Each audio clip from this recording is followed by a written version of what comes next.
ইসলাম ইতিহাসে এমন অনেক উজ্জ্বল নক্ষত্র ছিল যাদের জীবনে একটি ছোট ঘটনা আমাদের জন্য হয়ে উঠতে পারে দিক নির্দেশনা। আজ আমরা শুনব এমন এক ঘটনা। ইমামুল আজম মহান ইমাম আবু হানিফা রহমতুল্লাহ আলাইহি আনহু এর যুগে ঘটে যাওয়া এক যুবকের বিয়ের সিদ্ধান্ত ঘিরে এক চমৎকার উপদেশ ও তার বাস্তব প্রতিফলন। একদিন ইমাম আবু হানিফা রহমতুল্লাহি আলাইহি আনহু বসেছিলেন তার দরসে। ইমাম শিখাচ্ছিলেন ছাত্রদের। এমন সময় একজন তরুণ যুবক তার সামনে এসে দাঁড়ালো।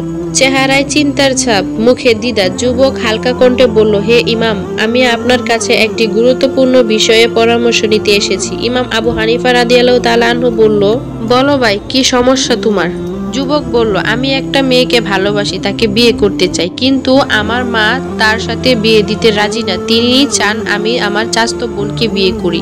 আমি এখন দ্বিধায় আছি, আমি কি নিজের ভালোবাসার দিকে যাব না মায়ের ইচ্ছাকে মানব?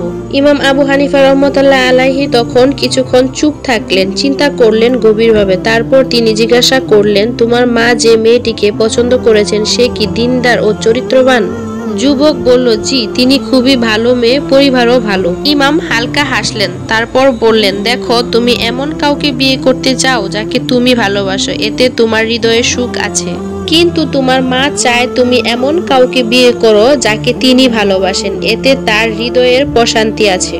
তোমার ভালোবাসা আবেগের, কিন্তু মায়ের ভালোবাসা নিঃস্বার্থ। মা কখনো তোমার ক্ষতি চায় না। তোমার সিদ্ধান্ত হবে এমন যা আল্লাহর সন্তুষ্টির পথে, আর আল্লাহর সন্তুষ্টি মা বাবার সন্তুষ্টি মাঝেই। যুবক তখন কিছু সময় চুপ থাকলো, চোখে চোখে লড়াই। তারপর ধীরে ধীরে বলল, হে ইমাম, আমি আল্লাহর সন্তুষ্টি ও আমার মায়ের খুশির জন্য তার পছন্দের মেয়েকে বিয়ে করব। ইমাম আবু হানিফা রহমতুল্লাহ আলাইহি মৃদু হাসলেন এবং বললেন, তোমার সিদ্ধান্ত বরকত হবে ইনশাআল্লাহ। এর কিছুদিন পর সেই যুবক বিয়ে করলেন তার মায়ের পছন্দের মেয়েকে। সময় গড়াতে লাগলো। কয়েক মাস পর ইমাম সাহেব আবার সেই যুবককে দেখলেন। চেহারায় প্রশান্তি, মুখে হাসি। ইমাম জিজ্ঞাসা করলেন, কেমন আছো তুমি? কেমন চলছে বৈবাহিক জীবন? যুবক হেসে বলল, হে ইমাম, আমি খুব সুখে আছি। আল্লাহ আমার মনে তার প্রতি ভালোবাসা দিয়ে দিয়েছেন। আমি এখন বুঝি মা বাবার পছন্দে বরকত থাকে।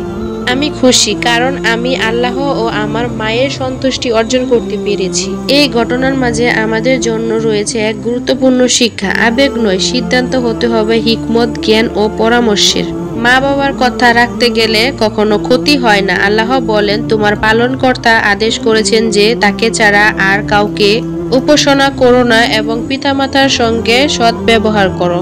এই যুবক যদি নিজের ইচ্ছায় চলতো, হয়তো তার দাম্পত্যে সুখ আসতো না, কিন্তু সেই ইমামের পরামর্শে মায়ের পছন্দকে অধিকার দিল, আর তাতে এলো দুনিয়ার প্রশান্তি ও আখিরাতের বরকত।